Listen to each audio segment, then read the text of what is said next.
तो आइए आज हम जो नया चैप्टर स्टार्ट कर रहे हैं, the name of the new chapter is cash flow statement. Before starting this chapter, let me first tell you about certain point should be remembered before starting this chapter.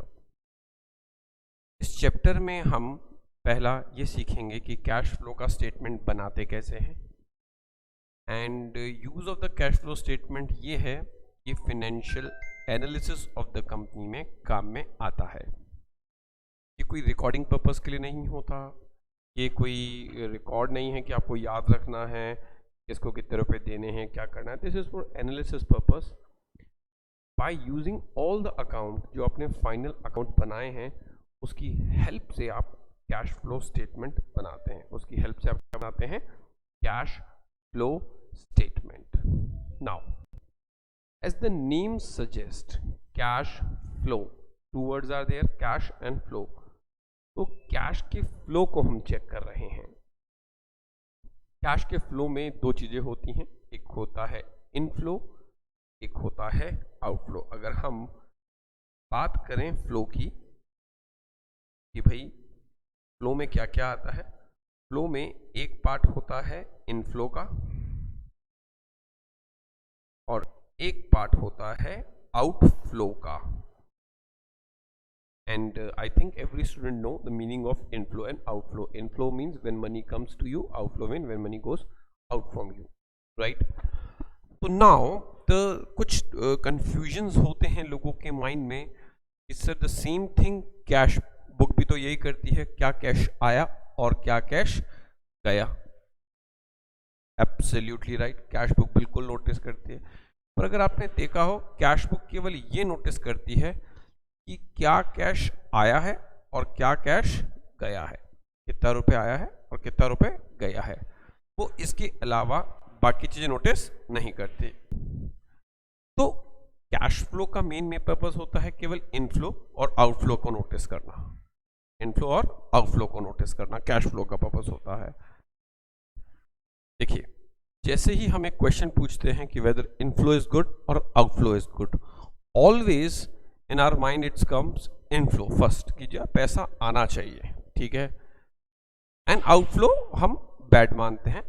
But हमें एक समझना होगा, हम एक अब बड़े लेवल के ऊपर बात कर रहे हैं, हम कंपनी के लेवल के ऊपर बात कर रहे हैं. Inflow is good but depend वो कहाँ से हो रहा है, and outflow can be also good, depend कहाँ जा रहा है. आप आउटफ्लो को आउटराइटली बैड नहीं बोल सकते और इनफ्लो को आउटराइटली गुड भी नहीं बोल सकते. Depends how. See, suppose I am getting money कि मुझे कोई लॉटरी लगी, या सपोज करें मेरे बिजनेस ने बहुत अच्छा प्रॉफिट कमाया, गुड, वेरी गुड, पैसा आ रहा है, वेरी गुड. बट सपोज मेरे को आज 5 लाख रुपए मिले हैं लेकिन मैंने लोन लिया है, नाउ इट इज गुड. आप कहेंगे no sir it is not good. तो inflow is always, inflow good नहीं है ना, ठीक है. ये डिपेंड करता है इनफ्लो हो कहां से रहा है. सेम आउटफ्लो को हम कैसे बैड बोल सकते हैं. अगर मैं आपको बोलूं कि I have invested some money, तो definitely outflow is there, but investment doesn't mean मैंने खर्चा किया, मैं बेचूंगा तो शायद मुझे ज्यादा पैसा वापस मिलेगा. तो outflow can be also good, right. तो फर्स्ट ऑफ ऑल हमें इस चैप्टर को किस तरह से पढ़ना है. हमें इस चैप्टर को सबसे पहले इस चैप्टर के लॉजिक को समझना होगा. ये चैप्टर चाहता क्या है आपसे. ये चैप्टर ये चाहता है, ये देखना. देखिए, कैश बुक आपको एक बैलेंस बताती है. कैश बुक आपको एक बैलेंस बताती है कि आपके पास कितना रुपए पड़ा है. सपोज आपके पास 1000 रुपीज पड़ा है, पर ये जो 1000 रुपीज पड़ा है, या आपके पास 5 लाख आया है, 6 लाख आया है, कितना भी पड़ा है, ये है कहां से, आया कहां से है. आपने कमाया है, लोन लिया है.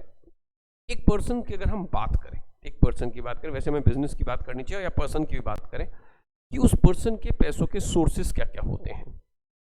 हम बात करते हैं सोर्सेज, यानी उसको पैसा कहां कहां से मिल सकता है.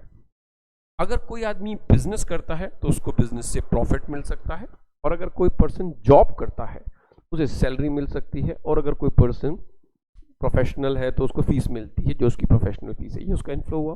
और कहां से आ सकता है? He can sell his or her investment. That person can sell his or her investments. अगर वो अपनी ली हुई कोई लैंड बेचते या फिर वो कोई भी शेयर्स या गोल्ड बेच दे तो again money will come. Second source. Third source, he can take loan from bank और सो कॉल्ड रिलेटिव्स, फ्रेंड्स, जो भी है. तो ये 3 सोर्स मेजर होते हैं पैसे आने के. ये 3 सोर्स मेजर होते हैं पैसे आने के. ठीक है. तो अगर मैं बिजनेस की बात करूं, बिजनेस के पास इनफ्लो कहां कहां से हो सकता है. हम बोलते हैं बिजनेस के पास इनफ्लो हो सकता है जो बिजनेस पैसा कमाता है. तो जो बिजनेस पैसा कमाता है उसको हम बोलते हैं ऑपरेटिंग एक्टिविटी. क्या बोलते हैं हम उसे? ऑपरेटिंग. जिस चीज का काम कर रहा है उससे. तो हमने अब बिजनेस को 3 एक्टिविटीज में डिवाइड कर दिया. ऑपरेटिंग एक्टिविटी, ठीक है. दूसरी एक्टिविटी का नाम क्या रखा? Investing activity. Investing activity. और एक एक्टिविटी और है, उसका नाम रखा हमने फाइनेंसिंग एक्टिविटी. Financing activity. हमने कहा एक बिजनेस 3 एक्टिविटीज से गुजरता है. बिजनेस जो करता है ऑपरेटिंग, इन्वेस्टिंग, फाइनेंसिंग. यानी जब भी बिजनेस अपने बिजनेस से प्रॉफिट कमाता है तो वो ऑपरेटिंग एक्टिविटी से उसके पास कैश आ रहा है. इन तीनों एक्टिविटी से कैश आता भी है और तीनों एक्टिविटी से कैश जाता भी है. तो नाउ यहां डिपेंड ये करता है कि कौन सी एक्टिविटी से कैश आ रहा है. यूजुअली होता क्या है, ऑपरेटिंग एक्टिविटी यानी जिस चीज का हम बिजनेस करते हैं उससे नेट कैश आना हमेशा अच्छा होता है. जो आप कमा रहे हैं, अगर आप कमा रहे हैं तो that means that is really very good for you. जितना ज्यादा कैश आए. ऑपरेटिंग एक्टिविटी में कैश जाना is not good. Why? It's amount to loss only. कोई नहीं चाहता उसके बिजनेस में लॉस हो. एंड फाइन, अगर मैं उसके बाद हमारी इन्वेस्टिंग एक्टिविटी में आऊं, वेदर यू टेक पर्सनली और अकॉर्डिंग टू कंपनी और बिजनेस, इन्वेस्टिंग एक्टिविटी में कैश जाना अच्छा होता है. आप जितना इन्वेस्ट करेंगे उतना अच्छा है. यानी ऑपरेटिंग से पैसा मिले, इन्वेस्टिंग में पैसा जाए. राइट? मीन्स मैं ये नहीं कह रहा हूं कि बस पैसा आपके पास बचा होना चाहिए. मैंने कहा ना, अगर मेरे पास एंड में 1000 रुपए पड़ा है तो ऐसा भी तो हो सकता है कि मुझे 1 करोड़ रुपए मिला हो और 99 लाख रुपीज मैंने इन्वेस्ट कर दिया हो. 99 लाख रुपीज मैंने इन्वेस्ट कर दिया हो, इसलिए मेरे पास सपोज 1 लाख ही बचा हुआ हो. राइट? तो 1 लाख तो मुझे कोई इन्फॉर्मेशन नहीं दे रहा. तो मैं ये देखना चाह रहा हूं मेरा कैश कहां कहां से आया है और कहां कहां मेरा कैश जा रहा है. If I am getting cash from operating activity, very good. If it is going, not good. If my cash is going in investing activity, it's again very good. But cash is coming from investing activity, so it is good or not? See, if आप अपने investment बेचते हैं तो obviously इसका impact क्या पड़ेगा कि आगे से आपकी रिटर्न कम हो जाएंगी. आगे से आपकी रिटर्न्स कम हो जाएंगी. It is going to effect on your returns. तो it is not good. And जब फाइनेंसिंग आता है तो फाइनेंसिंग मतलब लोन. आपके पास लोन से पैसा आ रहा है, लोन में पैसा जा रहा है.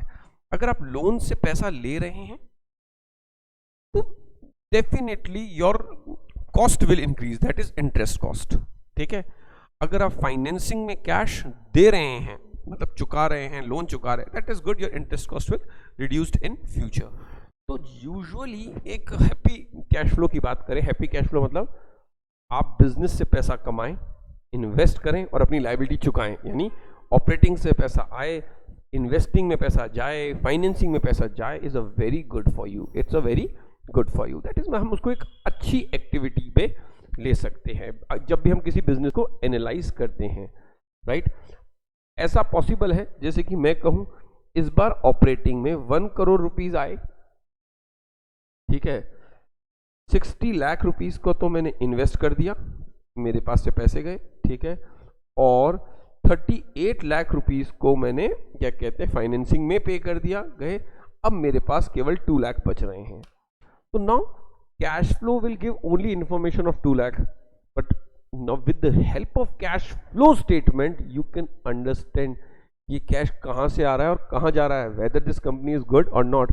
If this company is generating cash from operating activity, very good company. If this company is giving, मतलब outflow is in investing activity, this company can flourish in future, हम ये सोच सकते हैं। और यही in the same time financing अगर चुका रहे हैं ये लोग, तो ये हम सोच सकते हैं कि भाई अगर इन्हें फाइनेंसिंग चुकाया है तो फ्यूचर में जाके इंटरेस्ट की कॉस्ट कम हो जाएगी। अगर इंटरेस्ट की कॉस्ट कम हुई तो आपकी इनकम फिर ज़्यादा हो जाएगी, आपकी रिटर्न्स क्या हो जाएंगी, ज़्यादा हो जाएंगी। क्लियर?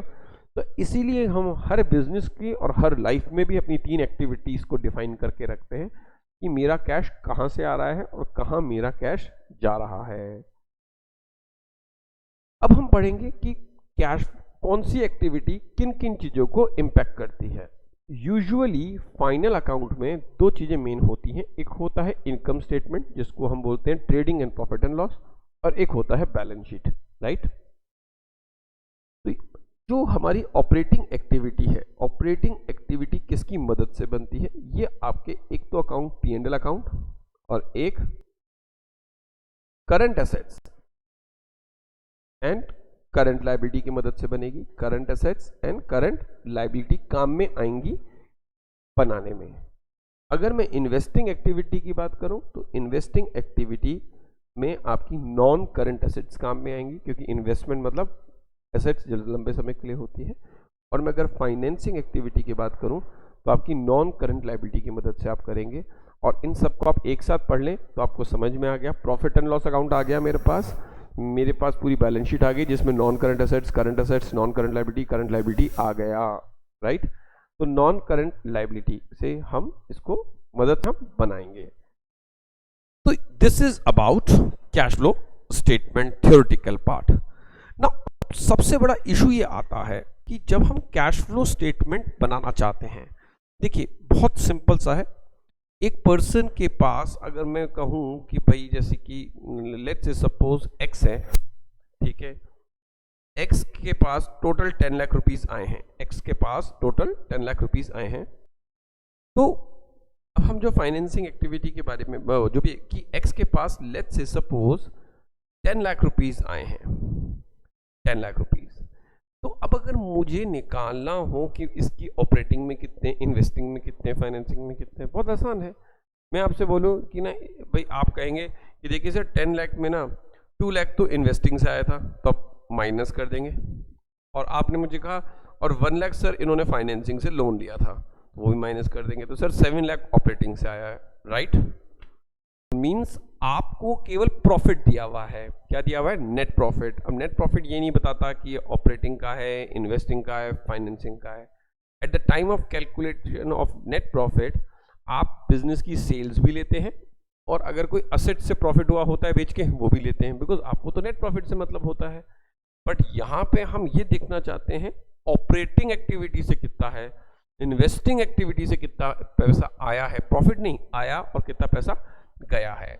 पहली बात, ऐसा क्यों लोग देखना चाहते हैं? देखिए, प्रॉफिट जो होते हैं फिगर्स, वो मैनिपुलेट किए जा सकते हैं। अगर कोई मुझे बोल रहा है एक आदमी ने 1 करोड़ रुपए का प्रॉफिट कमाया, कैसा है? आप बोल रहे बहुत अच्छा है।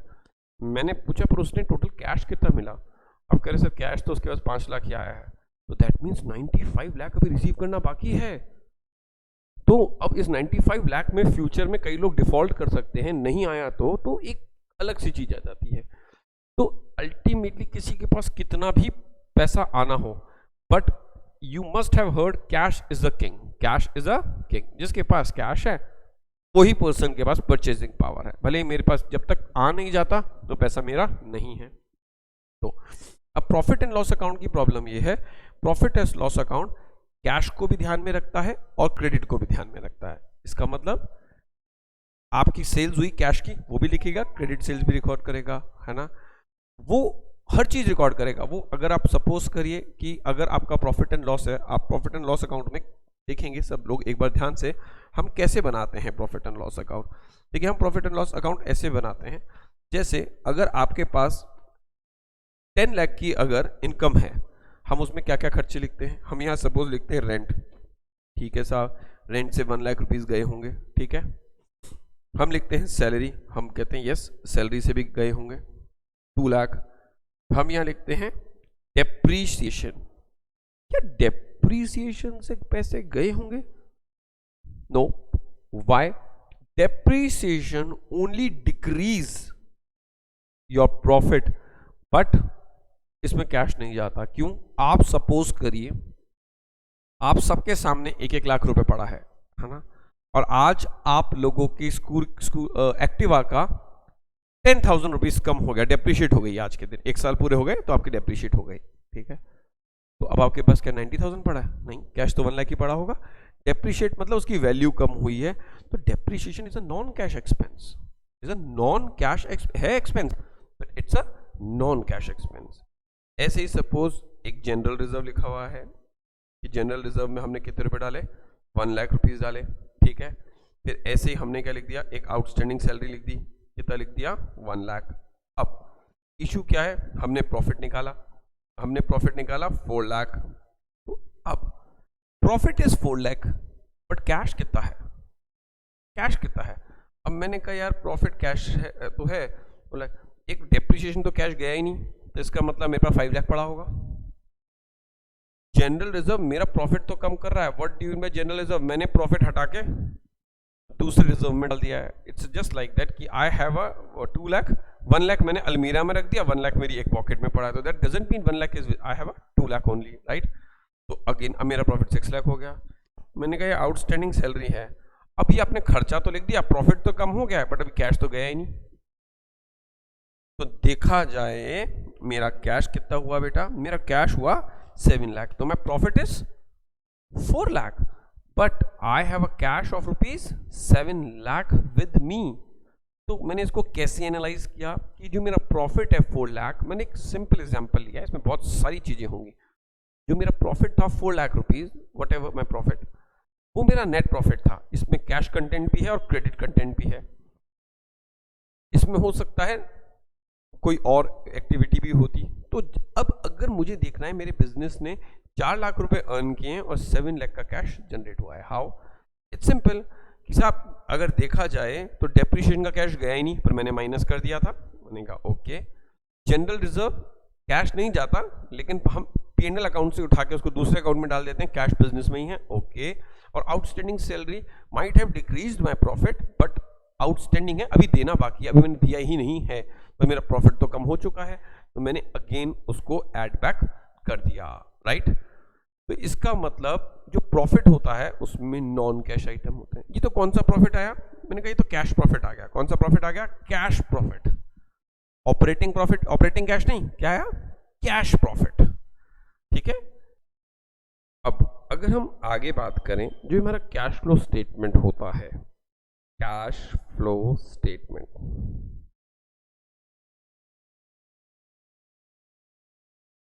ये AS3 का मतलब होता है अकाउंटिंग स्टैंडर्ड 3 है, जो कि बहुत ज़्यादा क्वेश्चन में पूछा जाता है, AS3, ठीक है। There are 2 method, one is direct method to calculate the cash flow, direct method, और another is indirect method. Let me tell you the difference between both the method. Indirect method हम starting से profit and loss को use नहीं करते, हम starting से केवल वही चीजें ऐड करते हैं जिनमें कैश आया है और कैश गया है, हम क्रेडिट को हटा देते हैं। जैसे एक तरीका ये था कि मैं ये देखता कि हमारे पास कितना कैश आया है, 10 लाख आया है, रेंट से कितना गया है 1 लाख, और सैलरी से कितना गया है 2 लाख, तो मेरे पास कितना बचा 7 lakh. This is a direct method, ठीक है। और दूसरा मेथड क्या था?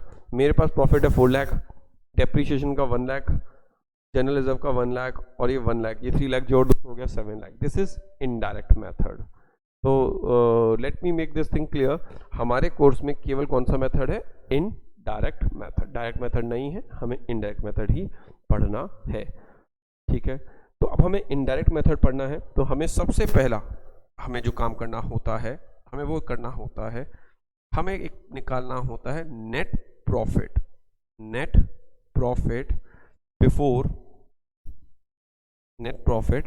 Before tax. सबसे पहले हमें कैलकुलेट करना होता है नेट प्रॉफिट बिफोर टैक्स। अब नेट प्रॉफिट बिफोर टैक्स देखिए कैसे कैलकुलेट होता है।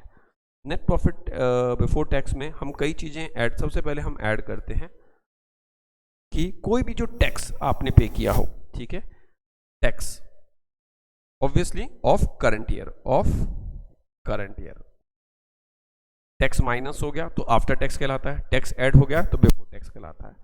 इसके बाद हमें एक और चीज ऐड करनी होगी, that is transfer to reserve. Transfer to reserve, अगर हमने कोई जनरल रिजर्व में ऐड किया हो या कुछ भी ऐड किया हो तो हम उसको वापस से ऐड कर देते हैं प्रॉफिट में। वाई? क्योंकि सपोज मेरा नेट प्रॉफिट बता रहा है 9 लाख, लेकिन मैंने जनरलिज्म में 1 लाख डाला हुआ है, तो मैं एक बार ऐड करके उसको 10 लाख कर देता हूँ कि ये खर्चा नहीं है, ये जनरलिज्म में था। एक और चीज होती है, वो होती है डिविडेंड। वो क्या होती है? डिविडेंड। ठीक है, जो भी आपने डिविडेंड पे किया है ना। और ये याद रखिएगा, डिविडेंड हमेशा प्रीवियस ईयर का ही पे होता है। अब मैं इसको भी आपको मतलब बताया तो व्हाट इज प्रीवियस ईयर। सी देखिए, डिविडेंड हमेशा प्रीवियस ईयर का भव्य स्वाना जी इसलिए होता है, हमने लास्ट ईयर जो पैसा कमाया उसका प्रॉफिट एंड लॉस निकलेगा।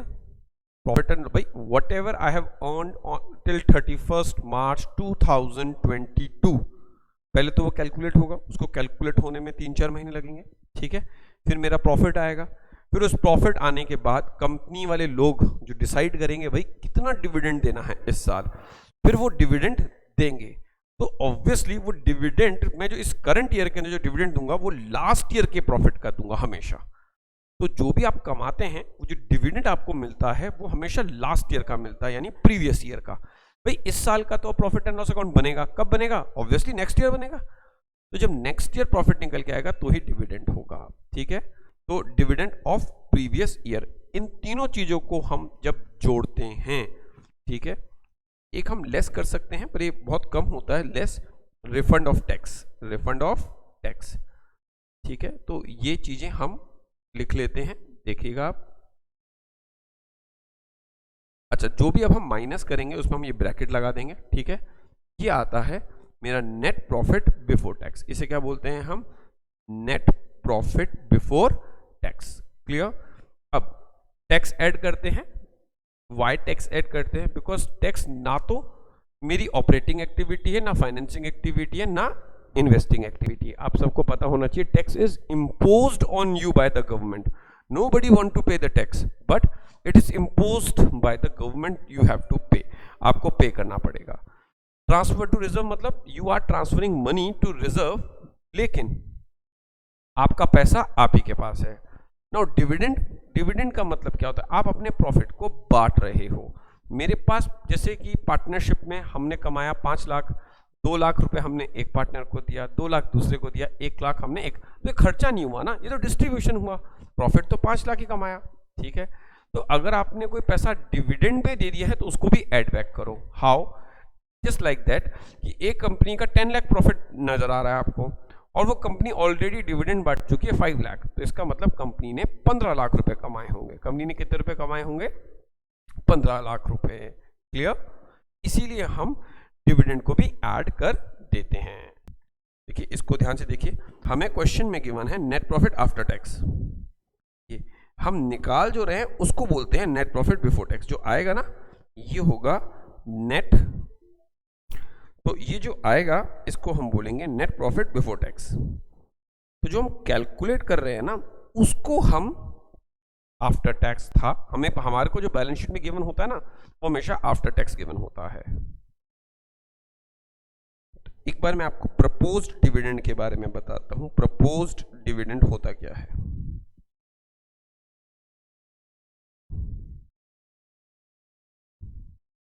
ओके, अब प्रपोज्ड वर्ड सब अच्छे से जानते हैं, फेब्रुअरी चल रहा है वैसे भी, ठीक है ना। आइए, तो प्रपोज्ड डिविडेंड के बारे में अगर हम बात करें, अब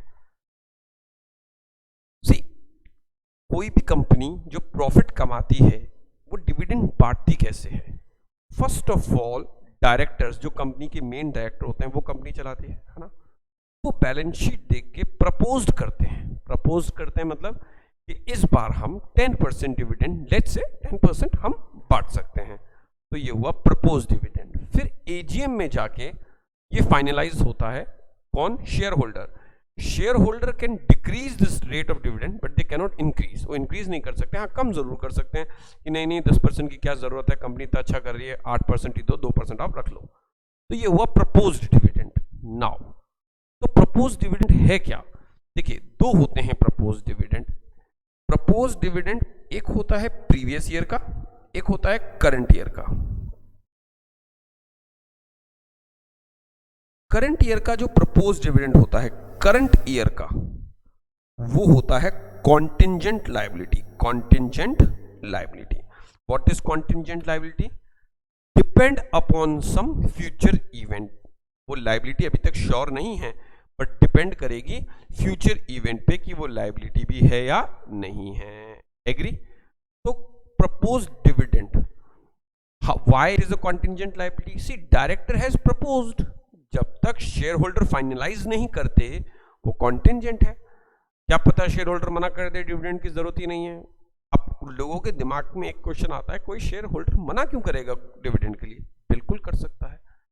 अगर वो पैसा, देखिए जो शेयर होल्डर्स है कंपनी के, जरूरी नहीं ना बड़ी कंपनी हो, छोटे छोटे शेयर होल्डर, वो बहुत समझदार होते हैं। अगर ये प्रॉफिट मुझे मिल गया, ये पैसा, तो मैं उस पैसे को इन्वेस्ट करूंगा। कहाँ इन्वेस्ट करूंगा? 10% में। पर अगर ये पैसा कंपनी के पास रहता है तो कंपनी अर्न कर रही है at the rate of 20 to 30%, तो ये पैसा 30% ज्यादा हो सकता था मेरा, तो मैं उस डिविडेंड को लेना नहीं चाहूंगा। ठीक है, तो प्रपोज डिविडेंड सबसे पहला एक कॉन्टिंजेंट लायबिलिटी है। कौन सी? करंट ईयर की। लेकिन जो प्रीवियस ईयर की है वो एजीएम में फाइनलाइज हो जाती है जनरली, यूजुअली, तो वो क्या हो जाती है? लायबिलिटी होती है। इसीलिए मैंने जो डिविडेंड ऊपर ऐड किया वो कौन सा किया था? प्रीवियस ईयर का। तो करंट ईयर का क्यों ऐड नहीं किया? करंट ईयर का क्वेश्चन आ सकता है कि करंट ईयर का प्रपोज डिविडेंड क्या होता है? Contingent liability. वो बैलेंस शीट में कभी भी शो नहीं होगा। क्यों? क्योंकि भाई वो तो अभी तक तो प्रपोज किया है ना, प्रपोज डजंट कि भाई ऐसा काम हो जाएगा, ये तो कॉन्टिंजेंट हुआ। मैं आपसे दो चीजें और बात कर रहा हूं। एक होता है extraordinary item, extraordinary item in accounts. What do you mean by extraordinary item? Extraordinary items are those items, ना तो वो ऑपरेटिंग है, ना वो इन्वेस्टिंग है, ना वो फाइनेंसिंग है। ठीक है, यूजुअली जो मैंने ऊपर लिखे हैं वो एक्स्ट्राऑर्डिनरी आइटम होते हैं। जैसे मैं आपको एक चीज बताता हूं, इंश्योरेंस कंपनी से मुझे पैसा मिला, जैसे loss by fire, insurance company से मुझे क्लेम मिला हो लॉस बाय फायर का, obviously I have received money, मेरे पैसा आया है। पर ये कौन सी एक्टिविटी का पैसा है? ऑपरेटिंग का, इन्वेस्टिंग का, फाइनेंसिंग का? ना तो ऑपरेटिंग का है, ना इन्वेस्टिंग का है, ना फाइनेंसिंग का है। तो ये एक्स्ट्राऑर्डिनरी आइटम हुआ। ठीक है, मुझे टैक्स का रिफंड मिल गया, मींस हमने टीडीएस पढ़ा था कि टैक्स का रिफंड आ सकता है। तो ये कौन सी एक्टिविटी है आपकी? ऑपरेटिंग, इन्वेस्टिंग या फाइनेंसिंग? Extra ordinary activity. किसी की लॉटरी लग गई, एक्स्ट्रा ऑर्डिनरी एक्टिविटी, मतलब इसका किसी बिजनेस से कोई लेना देना नहीं होता, तो हम उनको एक्स्ट्रा ऑर्डिनरी आइटम भी बोलते हैं। क्लियर बेटा?